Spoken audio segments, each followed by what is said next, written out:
The eviction notice felt like frost in my palms, its sharp corners slicing through the warmth of my birthday festivities. Just moments before, I'd been grinning, surrounded by relatives, believing this would be my finest birthday celebration yet. I'm Vivian, and this is how my 30th birthday transformed into the day my family deceived me.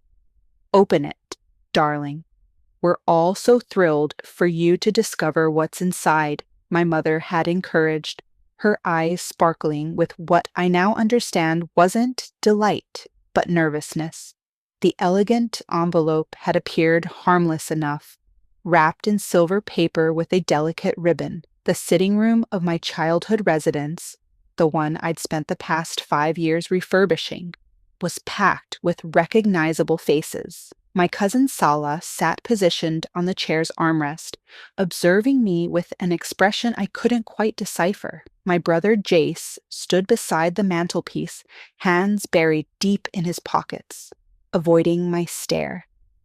"Come on, Viv, we don't have all evening," Salah had called out, her voice sweetly melodic. I recall thinking how strange it was that she dressed so formally for a simple family celebration. As I ripped open the envelope, birthday cake still lingering sweetly on my tongue, the legal document inside made my stomach plummet.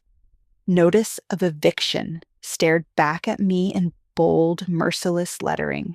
"What is this?" My voice emerged barely above a murmur.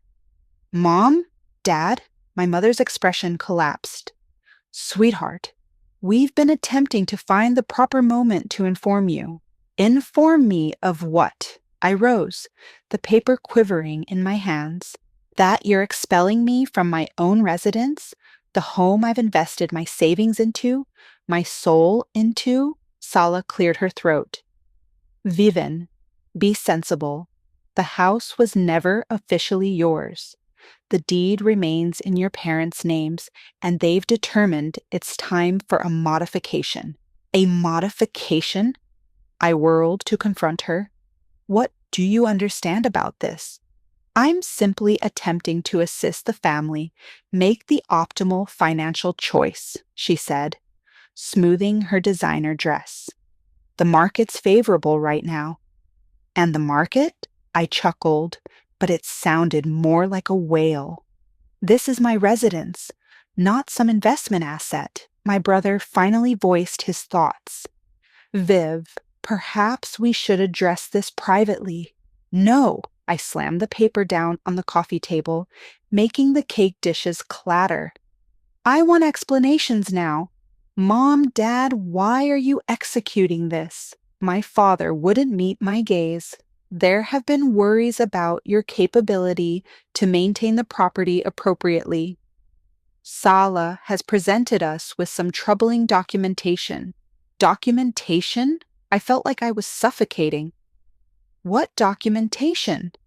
"I've done nothing but enhance this house. Look around you. New hardwood flooring, updated kitchen, restored Victorian features. I accomplished all of that." "With questionable contractors," Sahala interjected softly, "and there are the disturbance complaints from neighbors, the unauthorized alterations." "That's completely false," my voice fractured.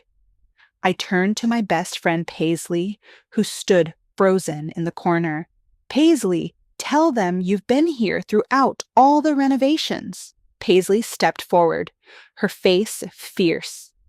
"Everything Vivian's accomplished has been legitimate. I've witnessed all the permits myself, but my family's expressions remained unaltered." My mother reached for my hand. "Sweetie, you have 30 days to—" I pulled away from her touch. 30 days to abandon my home? On my birthday? The room began whirling. "How long have you been scheming this?" Sala stood up, adjusting her blazer. "I think we should all settle down and address this logically. The choice has been made at our Vivian. Resisting it will only make matters more difficult." Looking at her face, that perfectly composed mask of false sympathy, something clicked. This wasn't merely about the house. This was calculated, premeditated. The formal attire, the documentation she'd referenced, the way she'd positioned herself as the voice of logic. "Get out," I whispered, then louder. "Everyone get out!" "Vivian," my mother started. "Now." They departed one by one, leaving only Paisley behind. As the door closed behind my family, I collapsed onto the sofa, the eviction notice taunting me from the coffee table. Paisley sat beside me, wrapping an arm around my shoulders. "This isn't finished, Viv. Something's not correct here, and we're going to discover it." I wiped my eyes, anger replacing shock. "You're right. Salah's behind this somehow. She's always coveted this house, ever since we were children." I straightened up, a new resolve flooding through me. "And I'm going to demonstrate it." Looking around at my cherished home, at the walls I'd painted, the fixtures I'd restored, the memories I'd created, I made a vow to myself. This wouldn't be the final birthday I'd celebrate here, not if I had anything to say about it. The morning following my catastrophic birthday, I sat at my kitchen counter, staring at my phone. 17 missed calls from Mom, 5 from Jace, none from Salah, naturally. "You need to consume something," Paisley said, sliding a plate of toast before me. She'd remained the night, sleeping on my couch like we used to do in university. "You can't battle this on an empty stomach." I pushed the plate aside. "I can't eat. I need to understand what Salah's been telling my parents." My hands trembled as I pulled up my mother's contact information. "I'm calling her." "Put it on speaker," Paisley said, settling beside me. Mom answered on the first ring. "Vivian, thank goodness. We've been so concerned." "Save it," I interrupted. "I want to know precisely what Salah has been saying about me." A heavy sigh crackled through the speaker. "Honey, it's not just what Salah said. She showed us documentation of unauthorized construction, complaints from the neighborhood association." "That's impossible." I slammed my hand on the counter. "I have every permit, every approval right here in my files. Who specifically complained?" "Well, I don't have the actual complaints in front of me. Salah handled all of that." "Of course she did," I laughed bitterly. "And did you bother to verify any of it? To ask me about it before ambushing me on my birthday?"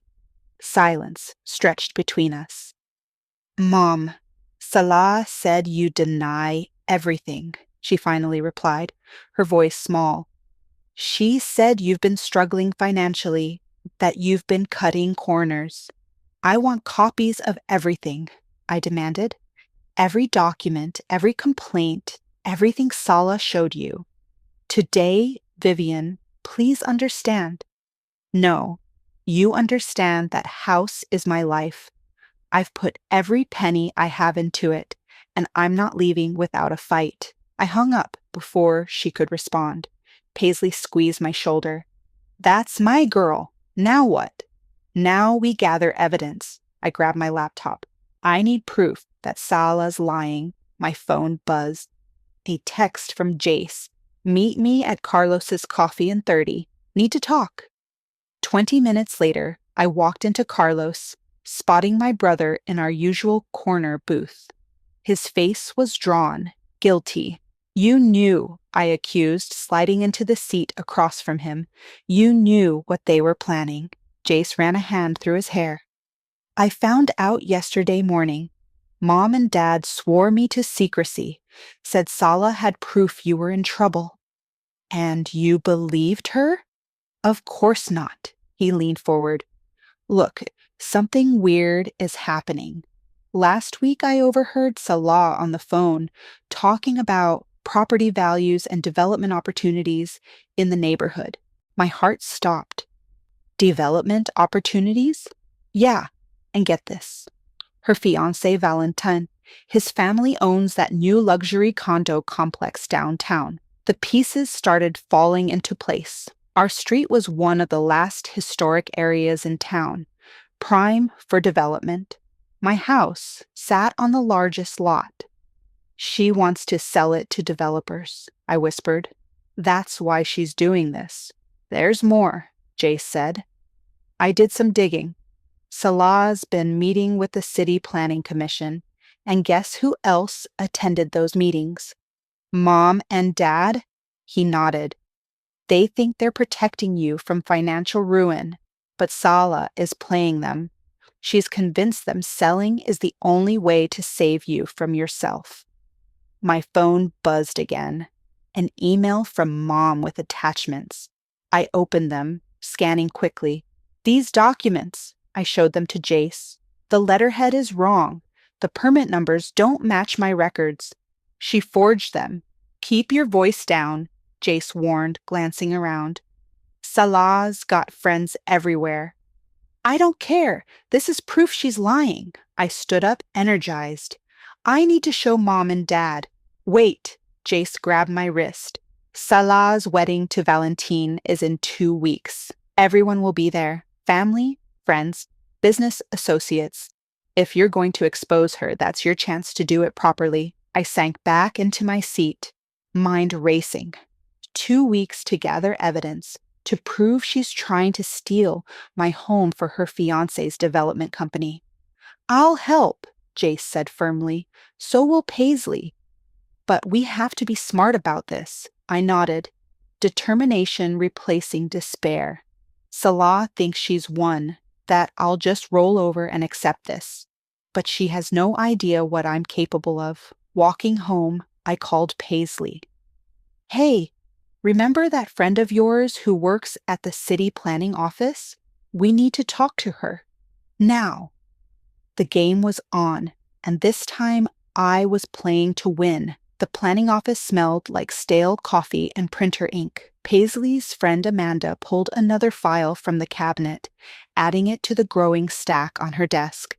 These are all the development proposals for your neighborhood from the past 6 months, she said, keeping her voice low despite the empty office, including 3 from Valentine Development Group. Valentine's company, I muttered, flipping through the pages.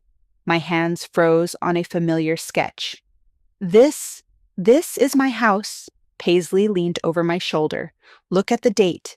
This was filed 2 months ago. Before the eviction notice, I said, anger building. Before any of this started, Amanda glanced nervously at the door.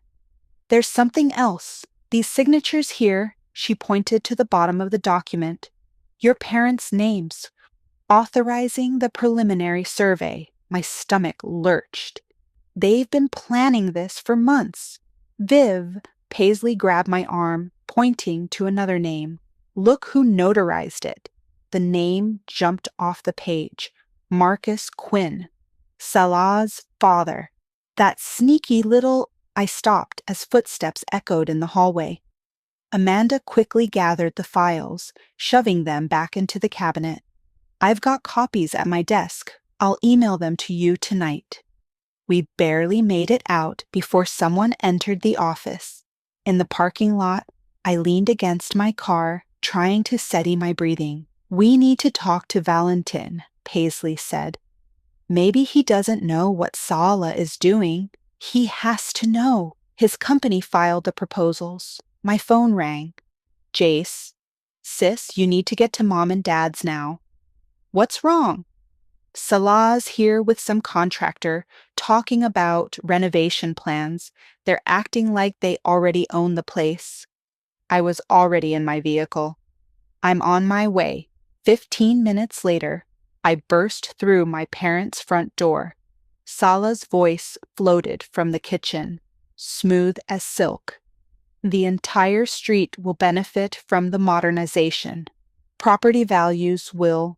Over my dead body, I announced, making them all startle. Salah recovered first, her smile never faltering. Vivian, we were just discussing the neighborhood's future. You mean your future, your fiancé's future.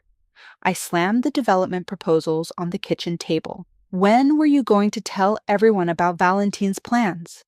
My mother's face went pale. What is she talking about? Salah? Don't listen to her, Salah said quickly. She's just upset about the eviction.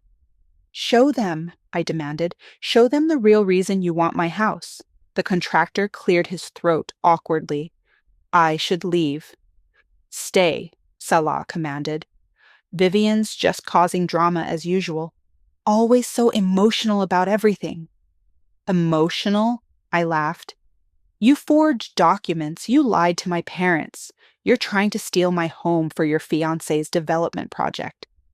That's enough, my father shouted. Dad, Salah's been nothing but helpful. Helpful? I grabbed the proposals, throwing them in front of him. Look at the dates. Look at the signatures. She's been planning this for months. My mother picked up the papers with trembling hands. These aren't the documents you showed us, Salah. Because they're fake, Salah snapped. Vivian's desperate. She'll say anything. I have copies from the city planning office, I cut in. Official copies. Want to see them? For the first time, Salah's composure cracked. You went through official records, and I found everything. The fake complaints, the forged permits, the development plans. It's all there.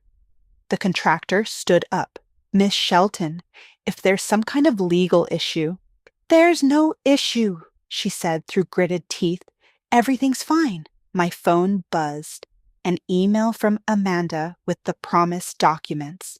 I held up my phone triumphantly. Want to see the proof? It's right here. Salah's face hardened. You have no idea what you're doing, Vivian. No idea who you're dealing with. No, you have no idea who you're dealing with. I turned to my parents. Check your emails. I'm sending you everything. Every lie, every manipulation, every secret meeting with Valentine Development. Salah, my mother's voice was small. Is this true?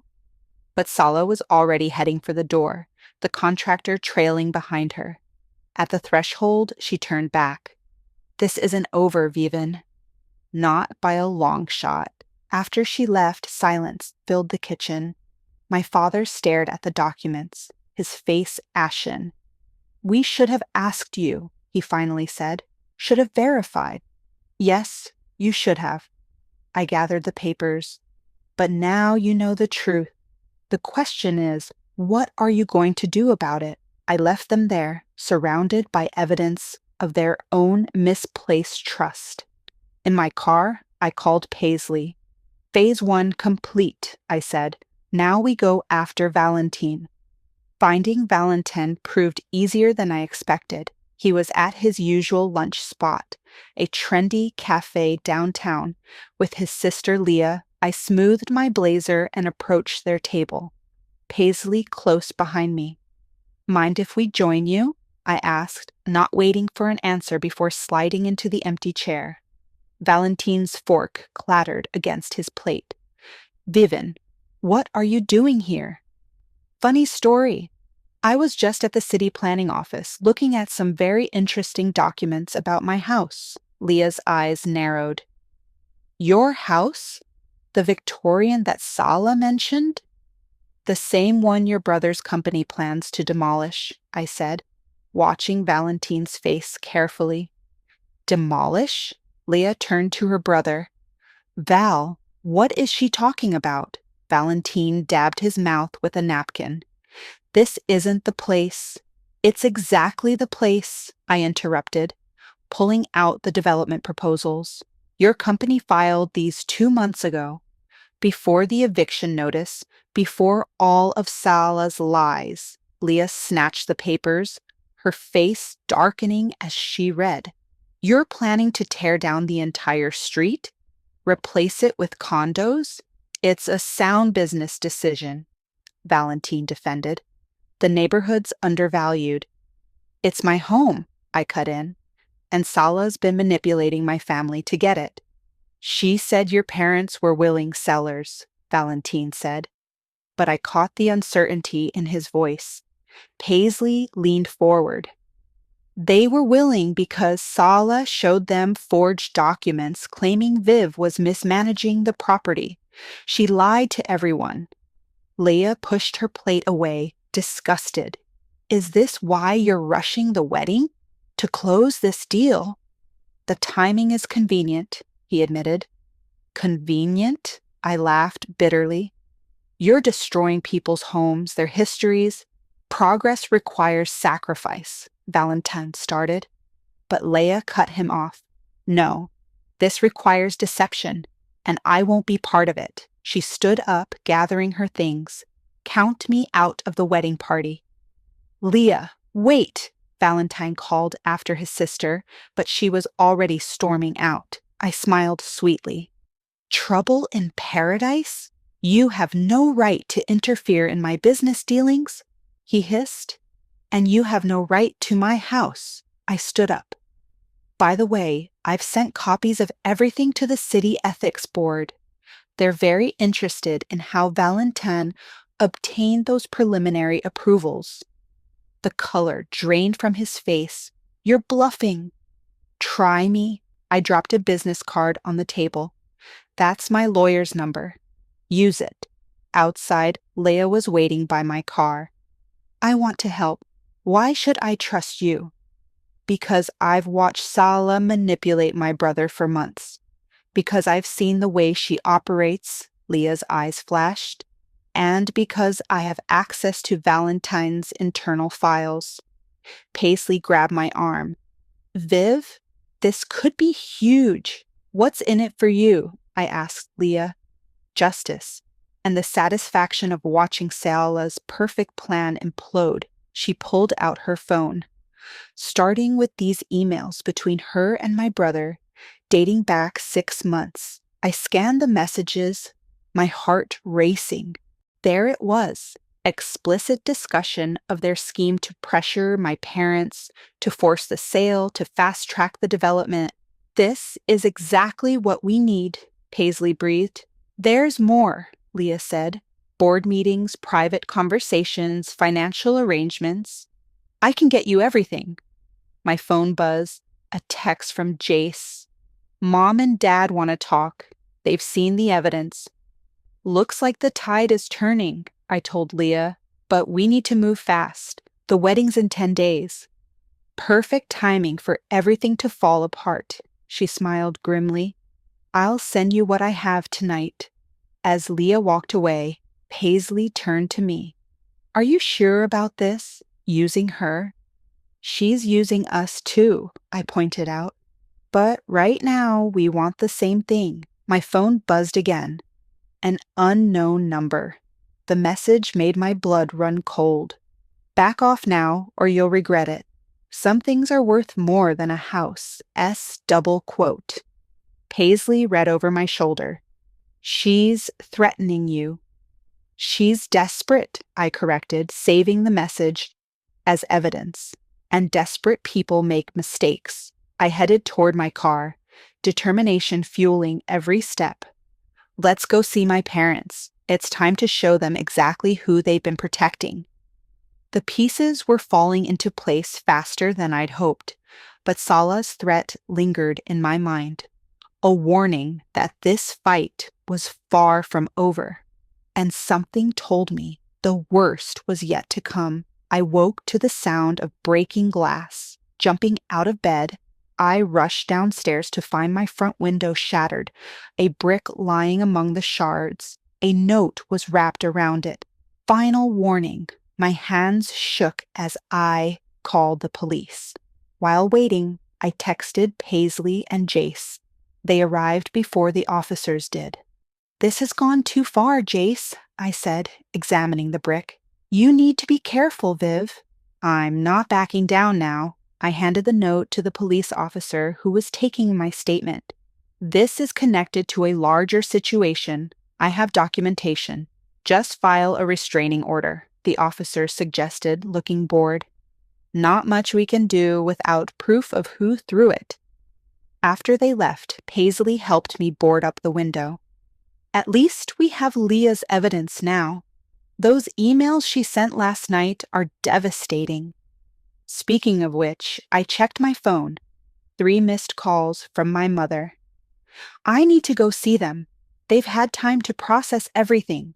I'm coming with you, Jace insisted. 20 minutes later, we sat in our parents' living room. Mom's eyes were red from crying. We've been such fools, she whispered. All those documents Sala showed us. We wanted to believe she was helping, Dad added, his voice heavy. The development plan, we had no idea they planned to demolish the whole street. We thought they were just renovating. Salah knew exactly what buttons to push, I said. She played on your concerns about me, made you think I was in trouble. She's been manipulating this family for years, Jace added. Remember when she convinced you to give her grandma's jewelry instead of Viv? Mom's face crumpled. She said you didn't want it, that you thought it was old-fashioned. I never said that, I swallowed hard. Just like I never made unauthorized changes to the house, never had complaints from neighbors. We know that now, Dad said. We've talked to everyone on the street. No one ever complained. In fact, they all love what you've done with the place. My phone buzz.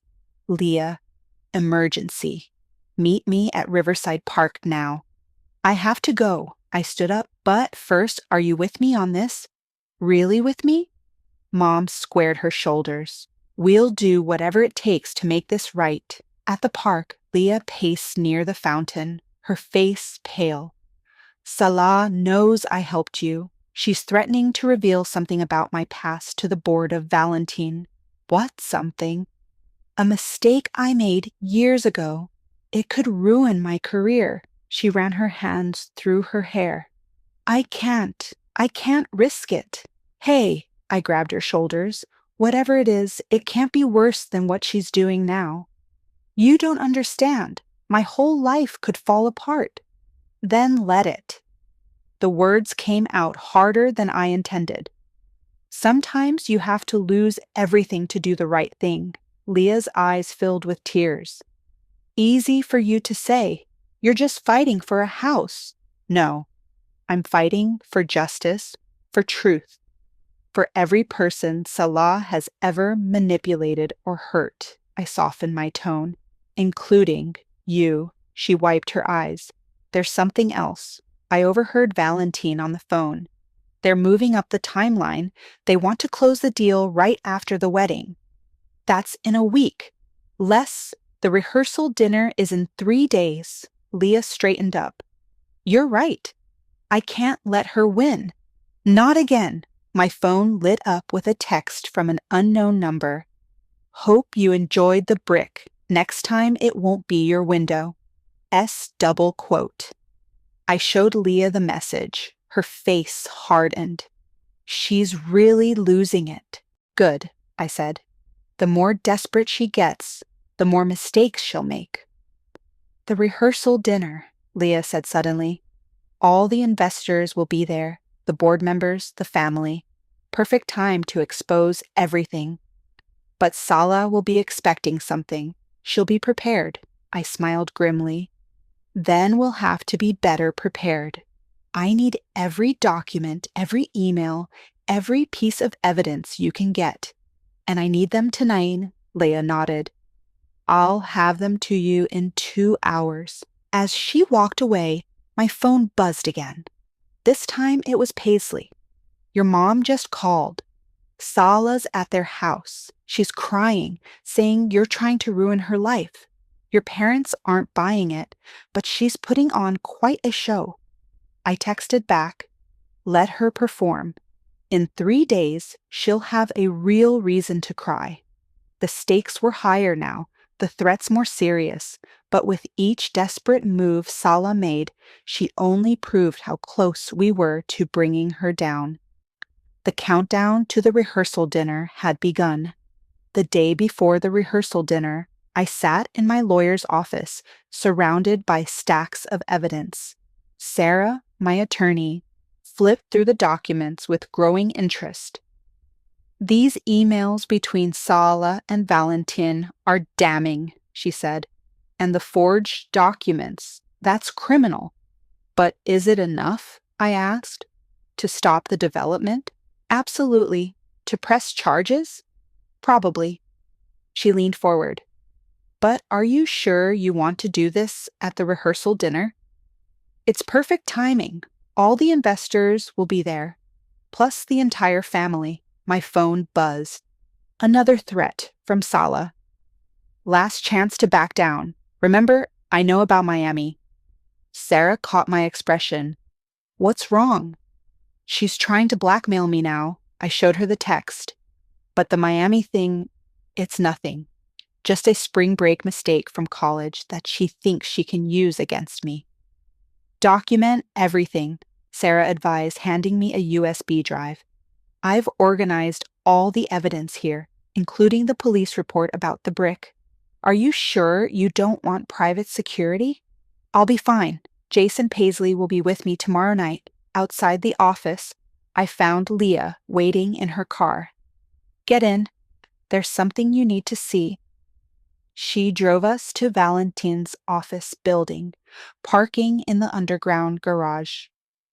Valentin and Sala are in a board meeting upstairs, but look at this. She pulled out her tablet, showing me security footage from earlier that day. Sala was arguing with someone in the garage, her father. Turn up the volume, I said. I can't keep covering for you, her father was saying. The notary stamps, the forged documents. It's too much risk. Daddy, please. Just one more day. After the rehearsal dinner, it won't matter anymore. What's happening after the rehearsal dinner? I asked Leah. I don't know, but they've booked a private room at the restaurant. Invitation only after the main event. My phone rang. Paisley. Viv, you need to get home now. Someone's been in your house.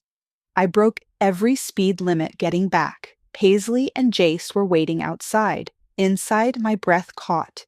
Every renovation I'd done, every wall I'd painted, every fixture I'd restored had been photographed and marked with bright red X's. They're documenting everything they plan to destroy, Jace said quietly. Paisley picked up a business card left on the counter. Look who's handling the demolition. The company name made my blood boil. It belonged to Quinn's uncle. They're keeping it all in the family, I said bitterly. How did they even get in? Your mom called, Jace said. Salah asked to borrow her spare key this morning, said she needed to measure for wedding decorations. And Mom gave it to her? No, but when she refused, Salah broke down crying, saying you were trying to ruin her special day. Mom felt guilty and admitted where she keeps the spare. I sank onto the stairs, looking at the red X's everywhere. This was my grandmother's house. I learned to walk on these floors, had my first kiss in that bay window. And you're not going to lose it, Paisley said firmly. Tomorrow night, we end this. My phone buzzed with a text from Leah. Emergency. Salah changed the seating arrangements. You're not invited to the private meeting anymore. Doesn't matter, I texted back. We'll do it during the main dinner. More witnesses that way. I spent the rest of the day with Sarah, finalizing our strategy. By nightfall, everything was ready. Lying in bed that night, I heard footsteps on my porch. Grabbing my phone to call the police, I crept to the window, but it was just my mother leaving on something by the door. I opened it to find a small package with a note. Your grandmother wanted you to have this. I should have given it to you years ago. Love, Mom. Inside was my grandmother's antique locket, the one Sala had claimed I didn't want. Opening it, I found a tiny photograph of my grandmother standing proudly in front of the house the day she bought it.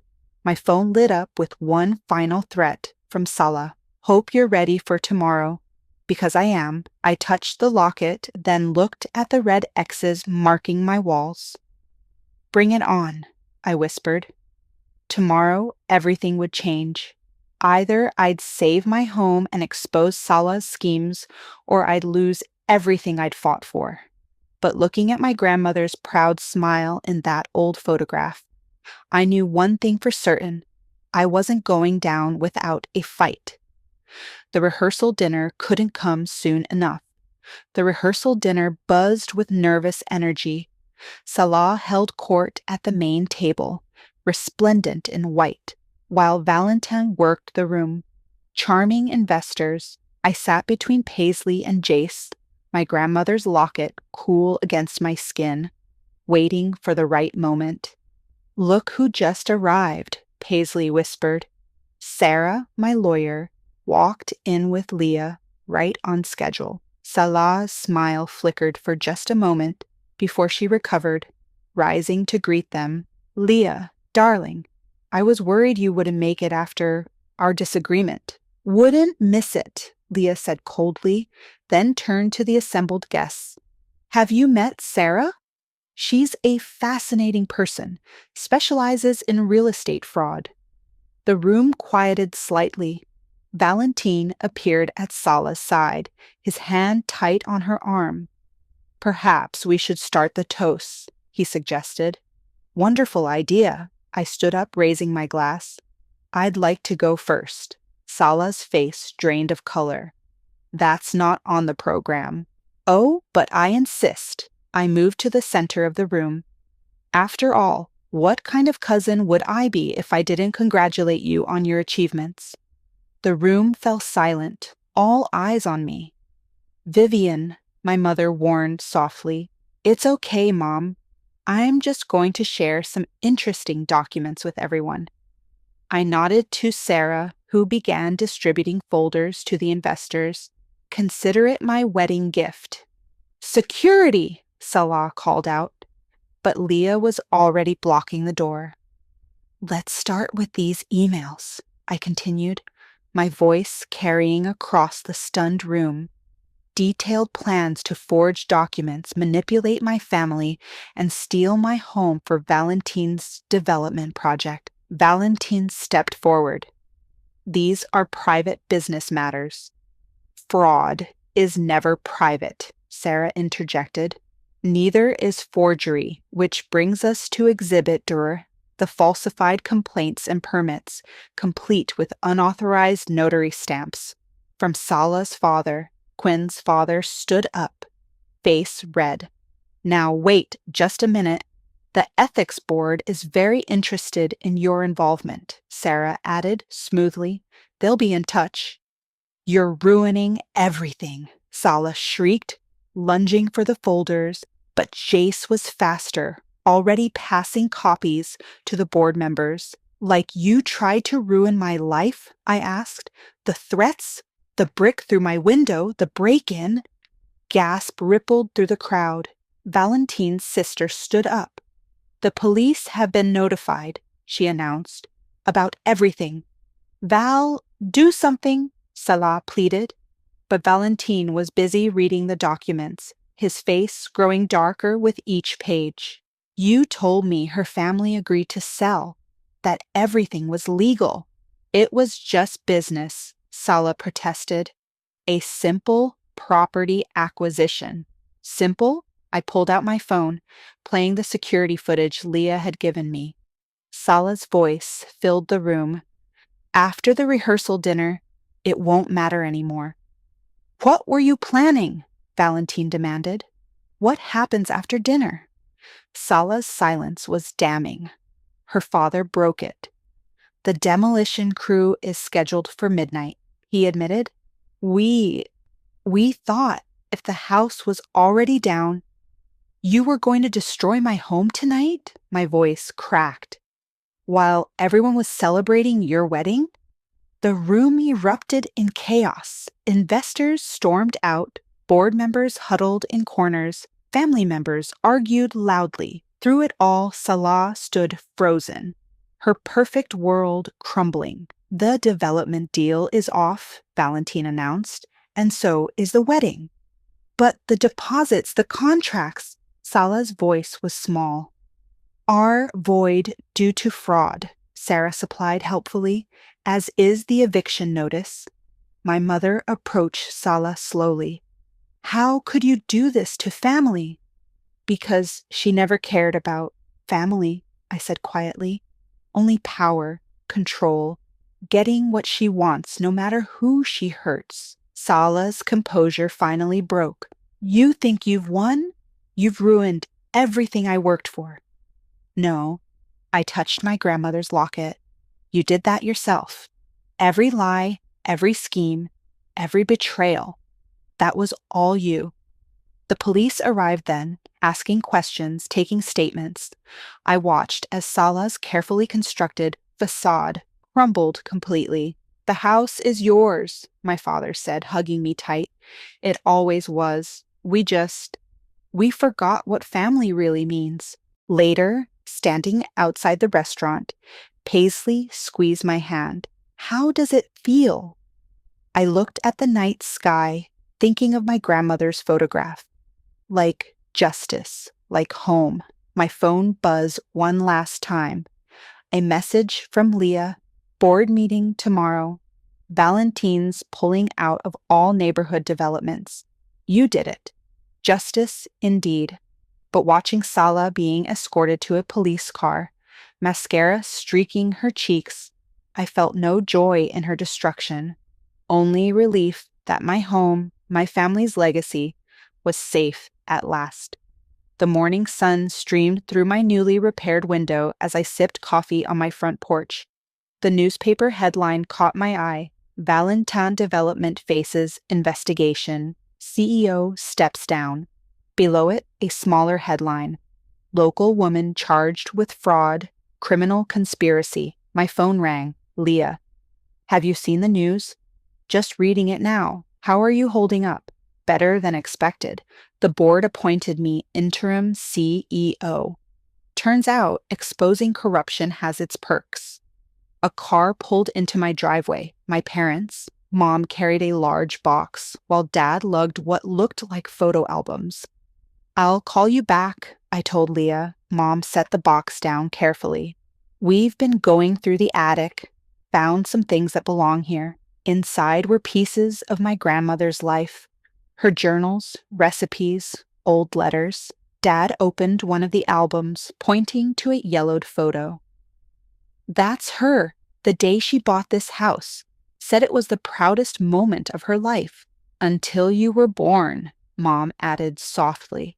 She always wanted you to have it. The screen door creaked open as Paisley emerged with more coffee.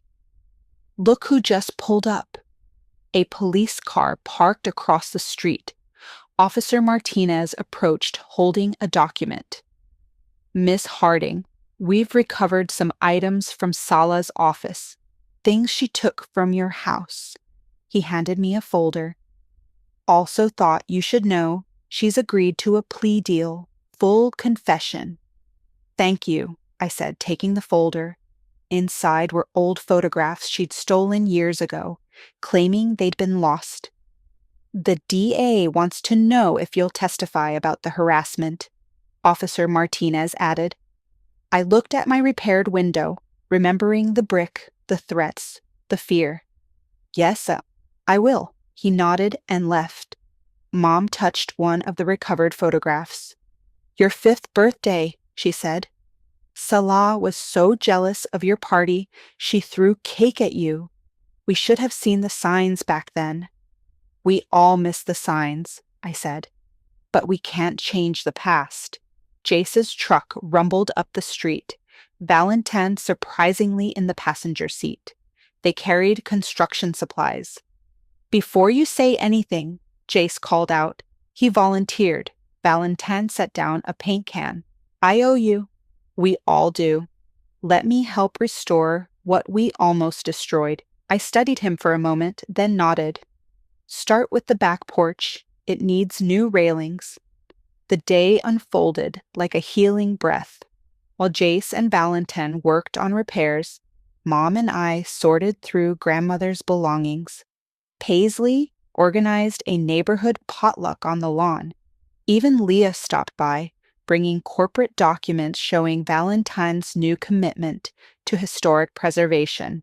The board wants to establish a fund, she explained, to help homeowners restore historic properties instead of demolishing them. Karma works in mysterious ways, Paisley mused. As evening approached, neighbors gathered on my lawn, sharing food and stories.